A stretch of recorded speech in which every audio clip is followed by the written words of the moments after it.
Okay, actually, some really good news now. I mean, it looks like we've talked about it's October 18th. We've talked about now for the last year and a half that I've done this podcast or so on the passing of legalized sports betting, and finally, it looks like tomorrow we can download our apps. I'm going to use FanDuel. I will just talk about stocks. If there's a bet that I have, I'll let you know. If there's something I feel strongly about, I'll let you guys know that on this as well. I have one. So I placed last weekend, not yesterday, but the weekend before. Went up to the weekend before, or maybe even a week before that. Went up to Mohegan Sun, placed my first legal sports bet. One was a 3-team parlay that I won, and one was the Packers on the under against Pittsburgh, and the line. And so it was a same game parlay, which is unique, not always allowed to do. Tomorrow, the question it will be, so I'm going to download a couple different apps, FanDuel, DraftKings, just to check the lines to see who's giving you better lines. But if you are interested in sports betting, take a look at all of them first, because they all are offering huge incentives to get your business right now. So including things like free bets, where if you bet $500 on something and you lose, you don't have to pay the $500. So a lot of options available. I will be looking tomorrow. Maybe tomorrow we'll talk a little bit about which site is better. They're called skins. The thing you download on your phone is called which skin is better. So DraftKings or FanDuel. And I'm looking at who offers what. Who offers, can you bet by the quarter? Can you bet by the half? Can you bet, is there live betting? Live betting is fun because as the game is progressing, the odds change. You can get a bet in. So it's actually really, really fun in tennis. But that being said, it's kind of a big day from that. So tomorrow morning, I'll be downloading FanDuel, looking at odds, and we'll talk about it in a little more detail tomorrow at 4 o'clock. That also said, we have our final Board of Ed interview will be Wednesday with Mr. Sullivan. 4 o'clock on Wednesday, we'll have him in. I've had some members ask about coming back on. I'm not sure that right now we need everybody back on, but based on what information something comes up, if Board of Ed questions come up, we'll talk about fields a little bit. We may have people back on. Okay, I want to talk primarily about an article that was in the New Haven Register yesterday. It's an article that I don't know if it's critical of the first selectman. It doesn't really make an allegation. So we're going to talk about this first, and I'll give you my reaction to it. The title is Brantford First Selectman Denies Conflict of Interest with Landscaping Company. Now, we've talked about this before on this podcast. About 5 or 6 weeks ago, a department head told me that this guy named Jordan with the Register, Hearst Media, was going around asking all these questions. And I said, what was it about? And they told me a company called Evergreen and ACA Landscaping has done landscaping for the town probably before DeRoss was in office for a long time. And so I did my research and I started seeing what is the issue. I have not found an issue, but I'll tell you what I found and what seems to be written in the article, which seems to be the same thing. So I question what the article is actually about. I don't see anybody making an accusation. That said, a company called ACA is a landscaping company the town has used for many years to do the town green and a few other places. They cut grass around town. This is a publicly bid process. Every single contract they get, they bid and have to be the low bidder. They bid their last time out, I think 8 different contracts. I think they received 5 of them where they were the low bidder, and I think 3 they did not get. I have a copy of that bidding process. They were the low bidder in every single thing that they got. That is owned by a gentleman who has owned it for a long time. And about 2 years ago, he rented space in the building that is the former Cosgrove construction building. So as you know, Jamie Cosgrove owned Cosgrove Construction, or ran it before he became the first selectman of the town. That building is on Route 1. It said Cosgrove Construction for years. I think everybody kind of knows where it is. So they were a tenant in that building. There is no wrongdoing in that. You can rent from anybody to anybody. There's nothing against any charter or code that would make renting out space to somebody with a town contract legal or illegal. So there's no issue there. There's a separate company called Evergreen, and the owners are listed as Jamie Cosgrove's wife and the owner of the landscaping company's wife. They're the acting managers of this company. Evergreen, from all the records I have, from what the first selectman has said, and clearly from the Register article has no dealings with the town. They do not bid on town projects. They do not supply products for the town. They have no business dealings with the town whatsoever. There was no record of any bids coming from Evergreen. Clearly, the first selectman is making sure there's no connection between something he owns privately or runs privately and the town. So that is not an issue. Many elected officials own businesses. Many elected officials own property that they rent. You don't have to rent to people that don't have contracts with the town. So there is no, I've gotten all the documents, I've gotten all the contracts, I've seen all the bids. I saw nothing that remotely looked at being wrong. Now you get to the Register article. And it says Brantford First Selectman denies conflict of interest with landscaping company. What the article never tells us is who made the accusation. Because in Brantford, if you have an issue with an elected official, if you feel there's something unethical, if you feel there's something wrong, you put your name to it and you file with the ethics committee. We have that committee in place. There's a reason it exists. If you feel someone has a conflict of interest, you file that. So I'm reading this article and I checked, there was no filings done. So nobody has gone to the ethics committee and filed any complaint. So this is basically somebody went to the Register and said, look into this. And it's election season. We're not shocked by that. That said, it says everything I just explained to you. In that property, ACA Landscaping is in that company that's owned by, and Cosgrove doesn't own it himself. It's a business that him and his brothers and sisters and family owns. So I think he's probably a 10-15% owner of it. That said, he does rent out to this space. There's nothing wrong here, and there's nothing even wrong alleged in the article. But then you get to Kurt Schwanfelder. Kurt Schwanfelder is the current treasurer in Brantford. He's a Democrat, a longtime Republican, however. To those who may not know this, he's had a longtime vendetta against the Cosgroves. In fact, when Jamie first ran for office 8 years ago, he was challenged by Schwanfelder in the Republican caucus. Schwanfelder was put on the Board of Finance by Uncle Ross. Jamie Cosgrove did not reappoint him. So Schwanfelder's had a personal vendetta against Cosgrove for a long time. So apparently, either he gets called or he's the source or whatever. And his quote is this: Why is it we have a vendor that is somehow or other tied to our first selectman? Now, first of all, that's the most vague statement you can possibly have. Either make the allegation or don't. That is somehow or other tied to our first selectman is not an allegation. He goes, it is not what I would consider a healthy situation. But we keep reading, and we keep reading, and we keep reading. And we see, I'm going to get this exact quote so we have it right. Where is it?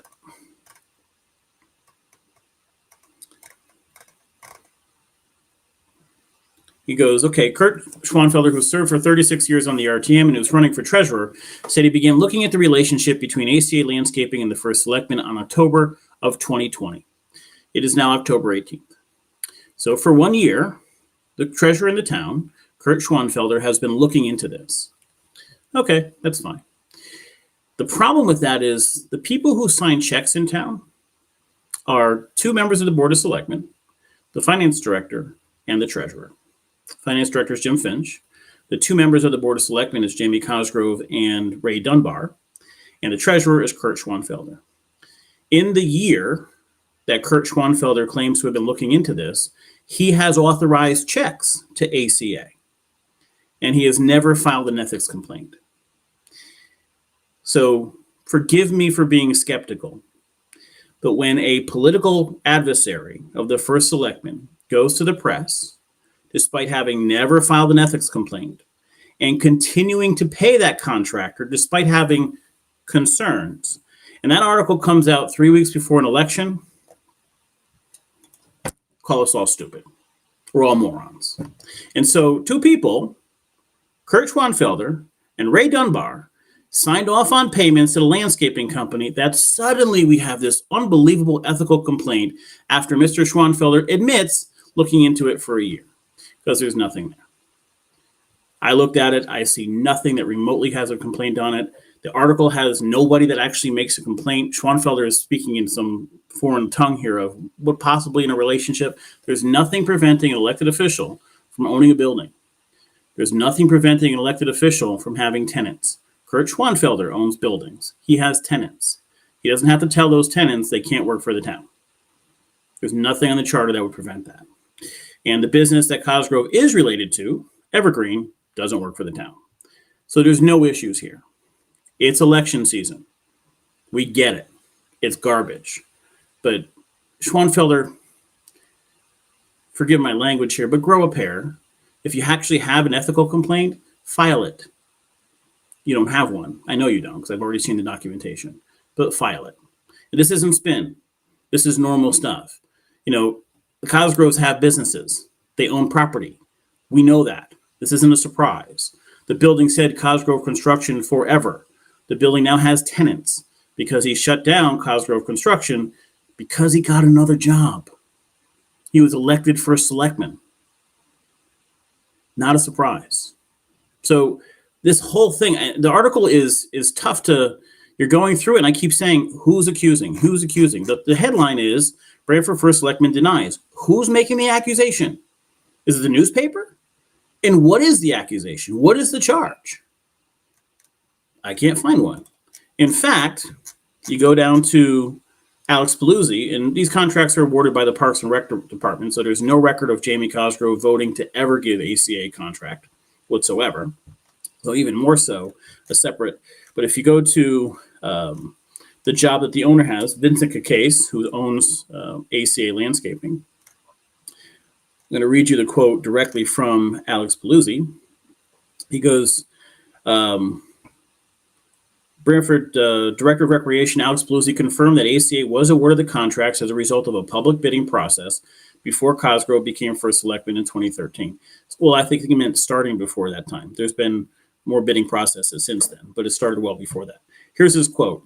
They probably have the best pricing we've ever got from a contractor, Paluzzi said of ACA. They do great work. Then Tom Brockett, because you have to go get a quote from the opponent. Tom Brockett, minority leader of the Brantford RTM and an opposing candidate for first selectman, said the relationship between Cosgrove and Cacase violates the town charter and code of ethics. If the facts are true, I think he should resign today. Immediately, Brockett said, this is unacceptable behavior. Dear Mr. Brockett, can you let me know what part of the charter is violated?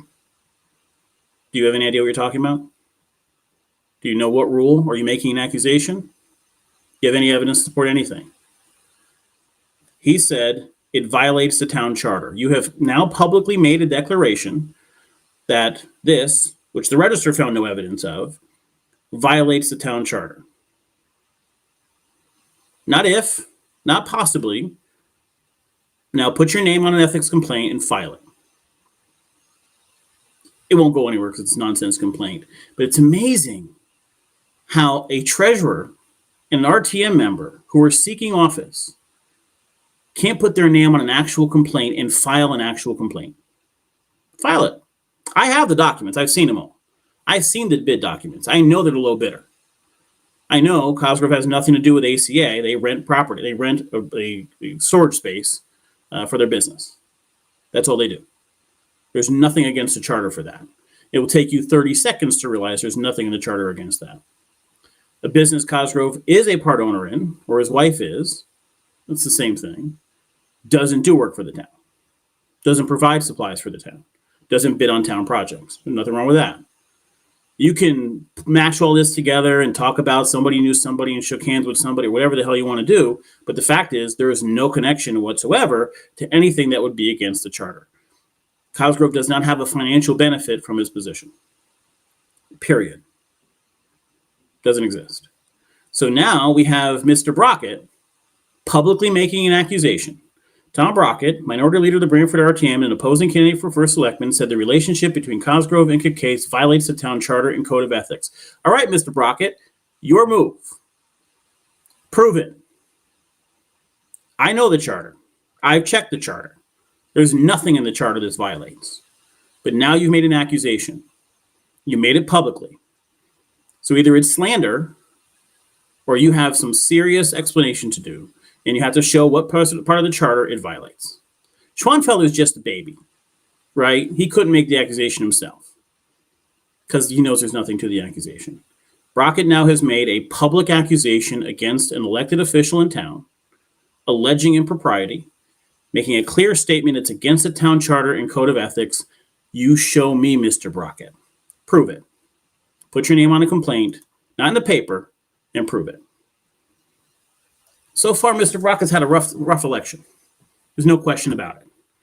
Pissing off all the police is one thing, and then making a claim that he has no evidence to support and has not publicly put his name on any complaint in the paper is bullshit. I know it's election season. I know you're probably trailing in the polls. I know you're behind. Nobody really expects you to win. I get it. You probably shouldn't win. I get it. And I get you have a kid running the campaign who's been here for 2 years and doesn't really give a shit about the town of Brantford. I get that too. I get that it's just throw everything at the wall time. But if you're going to start slandering somebody, you better have some evidence to do it. Schwanfelder, that's the game he plays. And God help you, if you do have some evidence of impropriety, and Schwanfelder and Dunbar have still been signing the checks, you have a bigger issue to have to handle. Before you run to the press with this nonsense and slander and attacks, you should know what you're talking about. Get your facts together first, not after. When Schwanfelder comes out and says, I've been looking into this for a year, yet you've been paying the checks to this company. What are you talking about? A little crazy. It doesn't make any sense. So it's we're getting to a point with this campaign where it's basically throw as much as you can at the wall. Now, about Hearst and the Register. A public document was filed on the town website as part of Board of Finance meeting minutes, showing impropriety in the tax collector's office by the tax collector. A letter was posted on Brantford 7, dated back in May 7th, with OPM talking about improprieties in the tax collector's office. So it's not my words. It's not the words of a Hearst journalist. It's not the words of a political opponent. It's not the word of OPM made the claim. And an independent auditor made the claim. Now the head of the Board of Finance, a Democrat, is investigating it, and yet no one has written it. Now I do know one media outlet is talked about it, and they're about a week and a half ago. They brought it up. I found out they were looking into it. That'd be fine. But at the end of the day, where is it? You have actual independent audits showing wrongdoing in the tax office. You have actual letters of concern coming from the Office of Policy and Management, by the way, the state's run by a Democrat, about a Democrat in the tax collector's office who was elected and is running for office. And you haven't written a word. Yet you listen to Kurt Schwanfelder and you'll call Cosgrove's political opponents to slander him without anything. Because there's nothing in the article that actually says any wrongdoing took place. It has like times and dates, and this is the head of this company. But at the end of the day, Evergreen doesn't do any work for the town. It doesn't bid on any town projects. ACA rents space from a company with that Cosgrove is a partner in. That's it. They have every right to do work with the town. There's no conflict of interest. The same way Schwanfelder, who rents out to car dealerships and now a medical facility, if they want to sell cars to the town, they could have. They want to provide medical services to the town, they're more than welcome to. Nothing prevents that. As a landlord, you don't have to say, listen, you're welcome to stay here and pay us rent, but you can't do work for the town. That doesn't work that way. It's nonsense. So what is going on here besides the obvious? Besides that it's political season. A bunch of crap is what's going on. And I know, and I've gotten people saying, how Steve is going to spin this. Show me where the wrongdoing is, because I have the documents.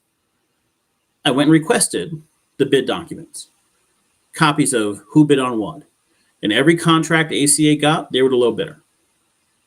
Public bidding process. And that is before Cosgrove got office, after Cosgrove got office, before these people were even tenants for Cosgrove, they were the low bidder on these contracts. I'm not understanding what Hearst is doing. Oh, by the way, that town department head that said they were asking questions, that was like 6-7 weeks ago. It took 6-7 weeks to put together an article because there wasn't anything there. There's likely pressure on you to post something from your publisher or your editor or something, but there's nothing there. And if Brockett has some evidence that a law was broken, put your face on it. file the complaint, and show your evidence. Let's go. Don't give a quote to a journalist in the paper in a hit piece. Let's go. Put your name to it. Schwanfeld, you're just a coward because you're saying you were looking into it for a year, and never filed a thing and continued to pay that company. Clearly, there's nothing wrong here. And if there was something wrong and you knew about it and you kept paying the company, you got a bigger problem. This is political nonsense. It's getting kind of ridiculous because we're seeing false claim after false claim after false claim. And they can use the media because the person running their campaign is the communications director who handles the media for the Senate Democrats. Everybody owes him favors. They want information from him. He's going to call those favors in. And so you see nonsense articles that actually don't say anything, because I'd love to see where the actual accusation is. Somebody just tell me where in the article is an actual accusation besides from Brockett, who clearly doesn't know what the hell he's talking about. It's a little crazy. So far we have false claims about dumping at Tabor property, false claims about Ecology Park. We have false claims about people being notified during a police shutdown. We have completely false information about who's responsible for those shutdowns. We have false information about overages in the senior center. There's actually a surplus in the senior center project. False information about false claims about overages in the animal shelter project, which literally just started 4 weeks ago. And now we have this nonsense. What else are you going to make up? I get that it's 2.5 to 3 weeks before an election, but Jesus Christ. If you're a Democrat in this town, you have a tough decision to make. I know I'm a Democrat. I typically, all things being equal, I would vote for the D. All things being equal. But I'm also someone who cares about, one, the town, but I'm a Democrat because there's things I do care about. I care about the environment. I care about our quality of life. I care about open space. I care about proper economic development. If, at this point, if there were no party affiliations affiliated with Cosgrove and Brockett, 95% of the vote would go to Cosgrove. And if you're a Democrat, 100% of that vote will go to Cosgrove because he's done more for the environment than anybody in Brantford's history. And that's just not me saying it. The Sound has multiple letters from very far left individuals praising the job he's done. You have a tough decision to make to those who lean Democrat. Typically want to vote for the Democrat. Because if you stand for something, the guy who is most likely stood for and made the things that you view to be important happen is Cosgrove. That's just his track record. Now, one of the other accusations that Brockett has leveled against Cosgrove is that there's a lack of economic development, especially in the town center. Now, I know there's a lot of work going on. It's a water company, and it's difficult to drive around the town center right now. They're doing a lot of pipe changes, a lot of things coming up. That's necessary work. That's infrastructure work. It's just the way life is. That'll happen for the next few weeks. And then next year, a project starts to beautify the downtown area, add parking spaces, change the walkways, some significant upgrades to the town. Already in the works, happening next year. So this question of Brockett's going to do that, it's already coming. And that's great, but it's already coming. That said, have you walked around the downtown Brantford Center? There's a ton of new things happening. For all the claims of, no economic development in the center and terrible things happening in the center, here's what's happened in the center just in the last couple of years. We've added a lot more concerts and music on the green constantly. We're not back to the jazz. We don't want 10,000 people there. But we have a lot of events going on. We moved tables to the green so people can eat out there. There's a much more inviting place to be. But there are, just so you know, Myers Flowers is going to be an architectural studio. So that's going to be like an interior design architectural studio. That's leased. Baca's open space there as well. There's a wine bar going in next to what used to be the gun shop. That gun shop is now going to be a hair salon that moved from across the street. There is a gift shop that opened where the pharmacy used to be. Another gift shop opened on Montauk Street. The Citizens Bank building is sold, and that is looking at some sort of development. I don't know what planet you're on when you say nothing's happening in town and nothing's happening in the town center.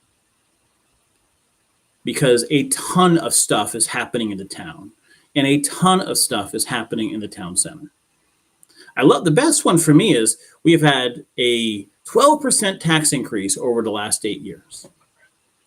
That 12% is compounded, which means the annual increase is less than 1.5%. I hate to break it to you, there isn't a town in the state that wouldn't love a 1.5% increase.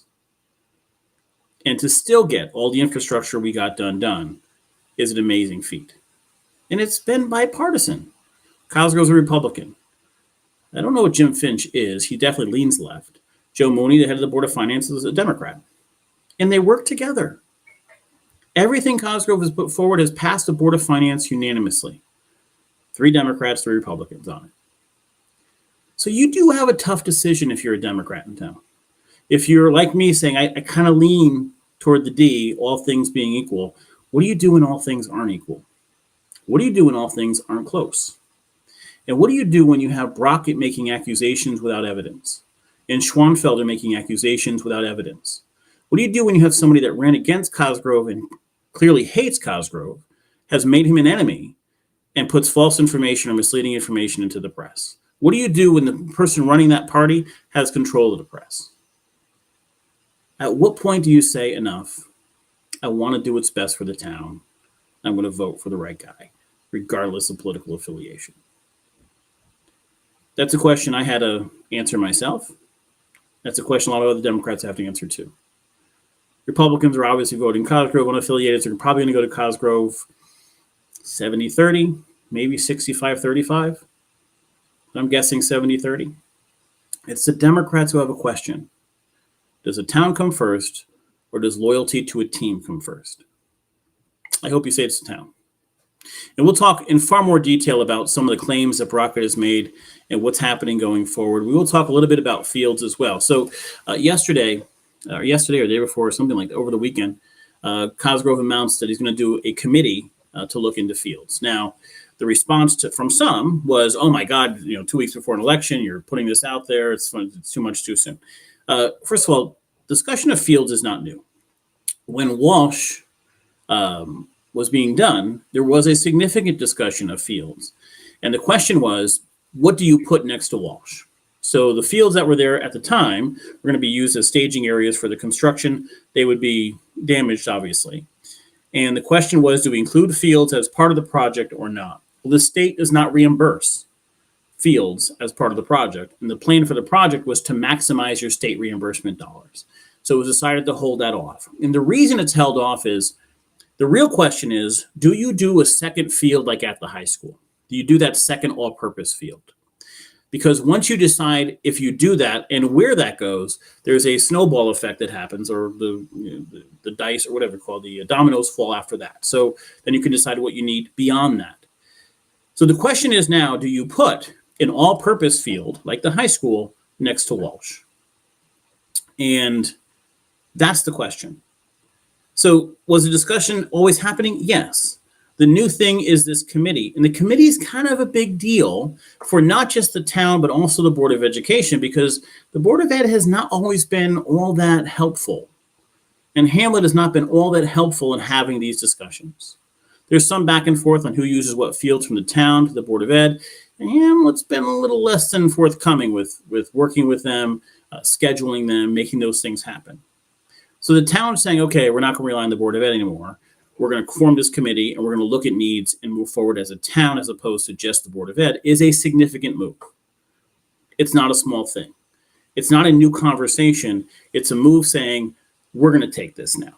Board of Ed, you've looked at this long enough. You're not really moving. We're going to take this. We're going to form the committee, and we're going to start putting the plans together, which, while the Board of Ed will have their foot stepped on, and I'm sure Hamlet's not loving this, eventually the money has to come from the town anyway. So Hamlet can decide to play ball or not. He can be a pain in the ass, there's no question. He can make it difficult, there's no question. Let's hope he doesn't, and let's certainly hope whoever gets on the Board of Ed plays ball as well and works with the town on the same page to make this happen. The committee's coming, you'll get their recommendations, but the Board of Ed at some point has to say, okay, we'll work with you to make this happen. So it's a different approach to a problem we've had for a while, but a problem we deliberately delayed on to decide on the field next to Walsh. This was a plan. This was a process. This idea that it's sudden is nonsense. It's been part of the discussion for quite some time. And the people change. The people who want a particular field for 3 or 4 years, they go to something else, and their kid is now playing a different sport, and they want basketball courts, or they want tennis courts, or and then those kids get older, and the next group of parents come in, and they want something else. They want something else. It will always be this conversation. It's not new. The question is, there are priorities beyond fields, like a new school and a new senior center and community house and firehouse in Indian Neck and an animal shelter and the Blackstone Library Project and all these other priorities. Fields were put off because we didn't know what to put next to Walsh, and we held off to make sure we got their funding. So the facts may be hard for someone to accept politically, but it's not a political move hold on. To announce anything is a political move. We get that. But this is not part of a new process. It's a process that has been ongoing since before Walsh was even built. I was in that meeting where this was discussed. Do we include fields or not? And it was a lengthy meeting. And there were people from the public, I believe, that not only were at the meeting, but we also went to speak to Jamie privately, who wanted fields. We was part of it, but we had to wait to see what goes next to Walsh. Some of the comments, Jennifer Ann, there is a process. Yes, there is. I know you've been part of that, Jennifer, so thank you for speaking some of those facts. Correct, this is not new. We have been working on this for months. It's actually been years, but yes, your involvement is the last probably 7-8 months. But the process of building Walsh is really where there's significant conversations were happening. But the process of Walsh was, how much money can we get from the state? And the state doesn't reimburse fields. So the plan at that point was, okay, the developer can come in, build Walsh, and return the fields to the state they were before construction, and then we'll make a plan going forward to decide if an all-purpose field should go there, or maybe Veterans Park or some other place where do we duplicate the field that we have at the high school, that large field, what's the process, that sort of thing. Michael, based on all this BS happening in Guilford and nationally, parties should go away. They've been corrupt perversions of what they once were.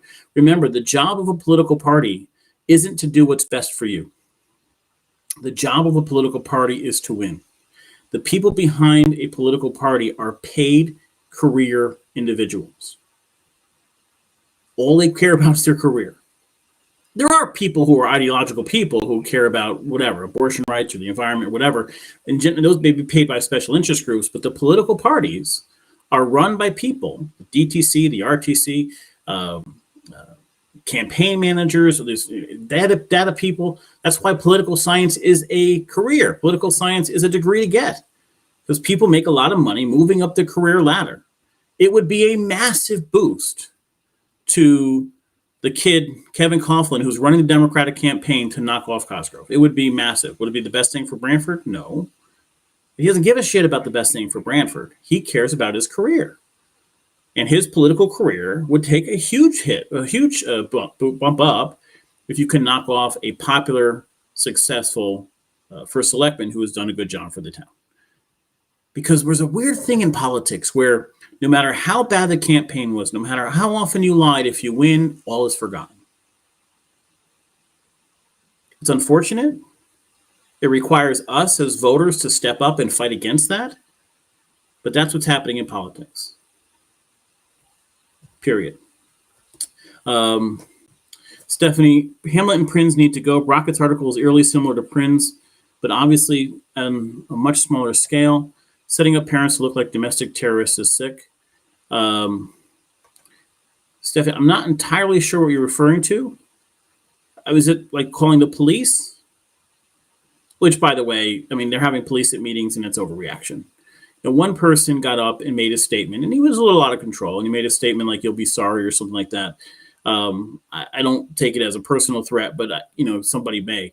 The need to have police at meetings is over. That's just nonsense. It's just, I think a lot of that is playing the victim. The same way the Democrats played the victim when my signs are being vandalized, when so were Republican signs. I think Prinz is kind of playing the victim there. Like, these people are out of control, and they're attacking us, and come on, give me a break. I just don't buy that. What other comments were here? Michael, what are the consequences for a slanderous claim? Should he withdraw from the election? Listen, just have the election and vote. I don't care about the withdrawal stuff and I don't care about those claims. Have it and vote. I trust the general population to understand that politics is ugly. And even if you do a good job, they're going to attack you. Even if you're doing everything you promised, they're going to attack you. Because there are people who care about a D or an R as opposed to the person or the qualifications for the job. It's just the way it is. It's sad. If that wasn't the case, I wouldn't have a podcast.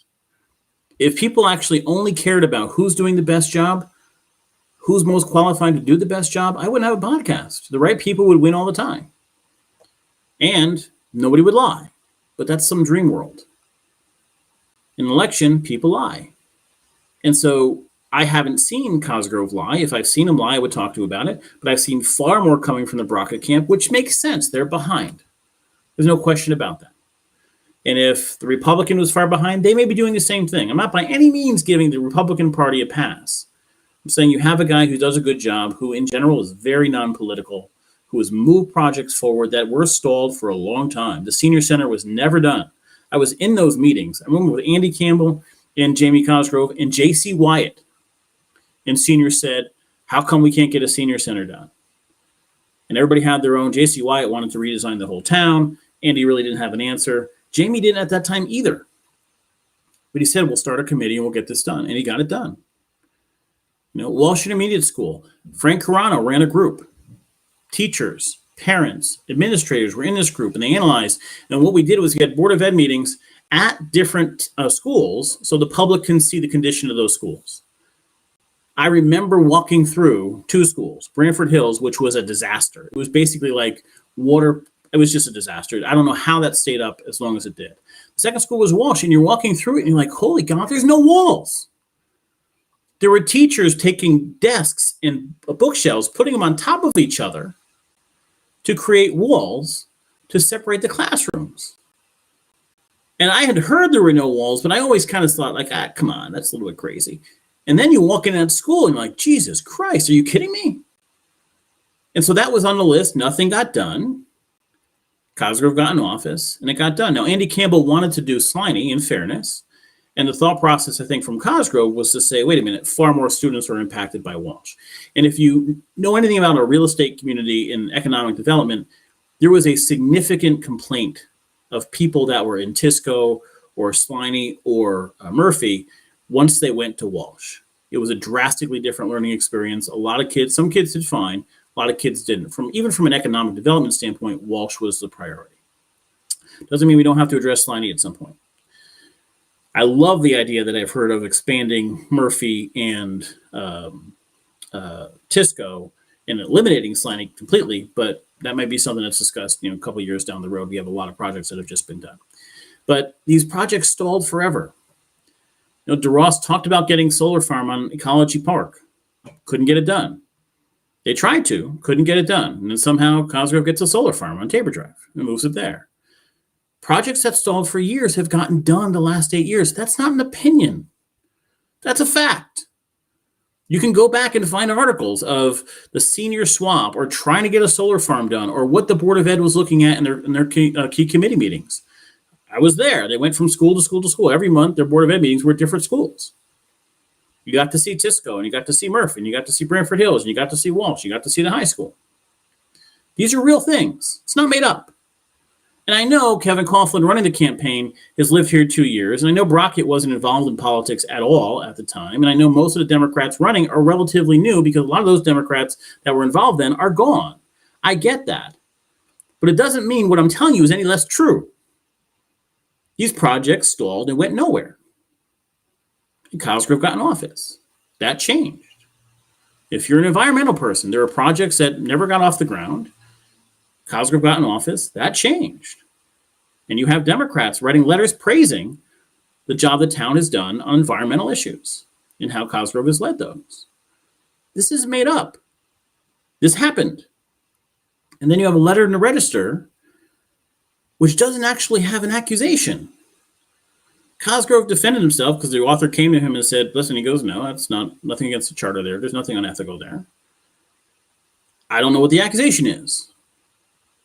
And then you have Brockett saying he should resign. Well, shove it, man. Put your name to something. You've already pissed off all the cops and most of town with your false claims about that, and now you're making this claim. When the treasurer on your own ticket has said he's looked into it for a year, still paid them checks, and has never filed an ethics complaint. I'm not making this stuff up. I'm not targeting Brockett. I'm not targeting Schwanfelder. This is stuff they said and they did. What do you want me to do? All right. Any other Hamlet and Prince need to go? Brockett's article, and then cops have always been there. The article was totally unnecessary. Yeah, I don't think a cop at Board of Ed meetings is necessary. And I be honest with you, the cop is going to stand there and wonder why he's there. It seems to be more of a little political maneuver to play the victim, in my opinion. But, it is what it is. Okay, that being said, that's 40 minutes, a little bit long today. Sorry about that, but we'll be back tomorrow. We do have our final Board of Ed member on Wednesday. After that, next week, we'll start talking about just my thoughts on the interviews and how they went, and not necessarily how I would vote, because the things that would move me to vote a certain way may be different than the way you vote. So I'll talk about my thought processes on all the candidates and the future of the Board of Ed. And then if more stuff comes up from the parties, it does. But I'm just not getting a sense that, when we had the Campbell, the first one, this was 8 years ago, when he ran, there was still a sense of Democrats and Republicans were getting along, right? There was still a sense of the RTM would run against each other, and then they'd go for drinks, or they all knew each other and they were happy around each other and they could have a conversation. Everybody came up to me at both parties. I went to some Christmas parties or whatever from people on the Democratic side, and I had dinner at a few Democrats. I mean, it was just a different sense. It was, we're still one town. It was an ugly race at times. Campbell made some accusations, and they were whatever. But it was a different time. And it's sad for me that the Democratic Party has become this, because the Republican Party hasn't changed.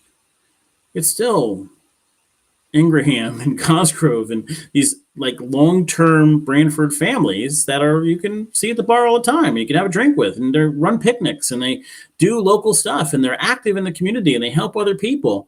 And then you have this group on the Democratic side where you're basically taught to hate the other side. That needs to change. And if you're a Democrat in town, take the lead in changing that.